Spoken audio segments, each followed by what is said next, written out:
So what's happening to the Nigerian Naira? A few weeks ago, 1 Ghana cedis was just equivalent to 70 plus Nigerian Naira, and as today depreciated to more than 1,200 Naira per 1 Ghana cedi. And the US dollar, which was about 1,000 Naira, is now $1 for 1,550 Naira.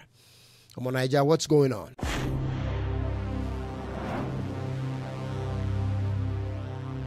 You are welcome back to my channel. I'm Cyrus, and this is Toontum Network in Accra, Ghana. Be generous to subscribe, like, share, leave a comment when you find my content interesting. Now, so per my line of business and associates, I engage a lot of Nigerians on a daily basis. And ever since Tinubu became president of Nigeria, I've been one of the few online content creators who have asked for time for the man to do what he knows how to do best.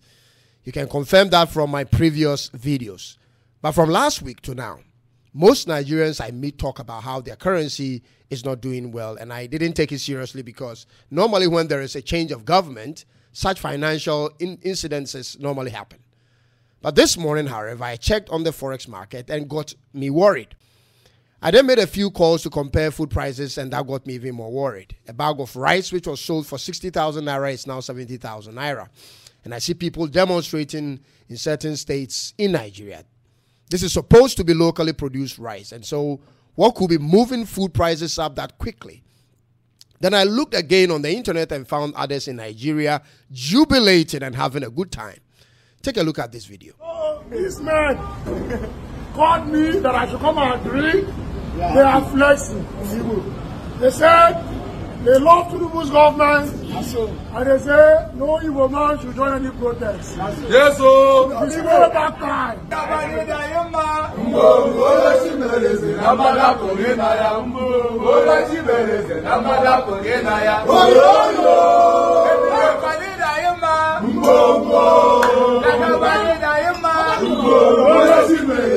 We shall stand.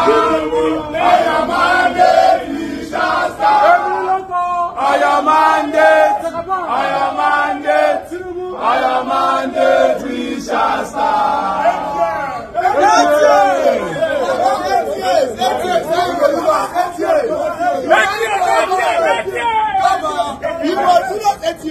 So obviously I don't understand the entire language, but I could make out that those are Igbo men supporting Tinubu and declaring their interest in voting him for 8 years. And for those Africans who may not know, Igbo people are usually the industrial people in Nigeria and many parts of the world, including those in Ghana. Remember, I'm Ghanaian, but I am not surprised at their behavior in that usually when prices of goods go up, business people, I mean traders, are happy, but may not demonstrate it as publicly as they did. Imagine if you had a stock of 1,000 bags of rice in your warehouse and suddenly prices just went up. Wouldn't you sell your rice at the prevailing rate? So let's not be hypocritical about the business people and rather think of ways to go about such. This is because as a Ghanaian, buying rice at 70,000 Naira, which is about 570 Ghana cedis, is what Ghanaians have been paying for rice for more than a year now. The only difference is we are paying for imported rice. Now, why is the Naira depreciating and prices soaring? Do you know? I know 2 Nigerian government policies have caused this, and I'll speak on it briefly and move on. One is a fiscal policy. Do you know that Nigeria's treasury bill rates got raised about 1 month ago? For instance, the 90 days treasury bill rate that used to be around 2.5 is now 5%. And I know other fiscal policies that has changed since Tinubu became president. How has that caused inflation? Well, I'll tell you. When people begin to pull out their monies from their savings, from their banks, from their businesses, and invest them in treasury bills, there's usually little or less money in circulation, which means small businesses don't have access to borrow. People's monies, which should be in trading, is locked up in a bill for a period of maturity, and traders wouldn't want to go to the big banks for loans because their rates and requirements are higher. The moment treasury bills and bond rates go up, investors feel it's easy and convenient to lock up their money without sweat and wait for their maturity. There is another peculiar reason why Nigeria's economy is in that current state, and I know many people would agree with me on this. Nigeria, your cost of production is soaring, and you are not supplying electricity, and you are not providing security for your people. So small and large businesses that depend on electricity to run are dependent more on diesel and generators. Again, tell me how a farmer will be willing to go to his farm in the face of constant kidnappings and killings. Like I said in a previous episode, I wouldn't have voted for Tinubu if I was a Nigerian because of his age, but I was willing to be patient and see how he will handle things. But from the economic trajectory the country is on, there is no doubt in my mind that a solution will come from the same person anytime soon. He wants to ban alcohol in sachet bags and tax content creators. What's going to happen with all the investment in the sachet bags industry? And the reason they provided for banning alcohol in sachet is because minors are abusing it. Okay, so that's a problem.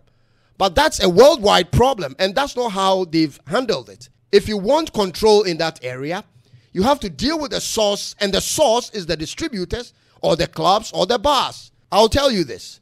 There are bigger fishes to fry, and the Nigerian government doesn't look like they are focused on that at the moment. They need to stamp peace in Nigeria. This should be the government's first and second item to do. Your people deserve to live in peace. Do you know the number of Nigerians I know in Ghana who moved here because they couldn't find peace in their own home country? And some have worked so hard and become successful and would want to establish themselves permanently back home. But they go there for weeks and you find them back again. All these international investment and corporations in the world would like to have a place in Nigeria, but not when they cannot guarantee their safety. Apple manufacturing plants should be in Nigeria. In the last few years, Apple production plants have expanded to Malaysia, to the Czech Republic, to South Korea, to Thailand, and could have been in Nigeria. But guess what all these countries have in common? Security and a steady electricity supply, and Nigeria don't. Then you go on the internet and you find others chanting for the division of the country. They are simply tired of the neglect and abuse and want to break off. President Tinubu, what are you saying in all this? President Buhari was totally invincible in giving public speeches or even putting out communications on issues like these.